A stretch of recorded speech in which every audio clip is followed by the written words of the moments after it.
নমস্কাৰ বন্ধু বান্ধৱীসকল, আজি বহুত দিনৰ মূৰত অলপ সময় পাই এটা বাঁহৰ সুন্দৰ কাপ বনালো।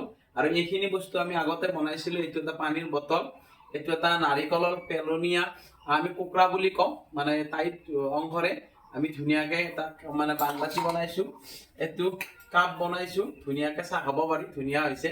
আৰু এইটো মানে ঘটি বনাইছো, দেখিছে একদম সুন্দৰ ঘটি। ইয়াত এখন ঢাকনিও আছে, ধুনীয়াকে ইয়াত কিবা থলে থবও পাৰি সৰু বস্তু। গতিকে মোৰ বাবুটো দেখুৱাইছে ল'ৰাটো।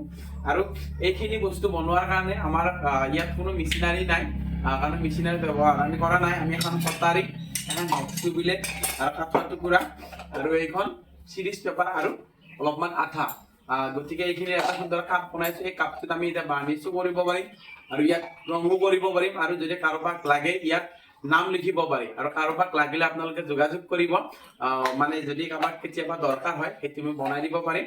আৰু এই মোৰ বস্তুখিনি চাই আপোনালোকে কেনেকুৱা পালে, আপোনালোকে ভাল লাগিলে লাইক কমেণ্ট আৰু শ্বেয়াৰ কৰি দিব। ধন্যবাদ। আপোনালোকৰ উৎসাহ আৰু দিহা পৰামৰ্শই এইবিলাক বস্তু বনোৱাত মোক সহায় কৰিব। ধন্যবাদ।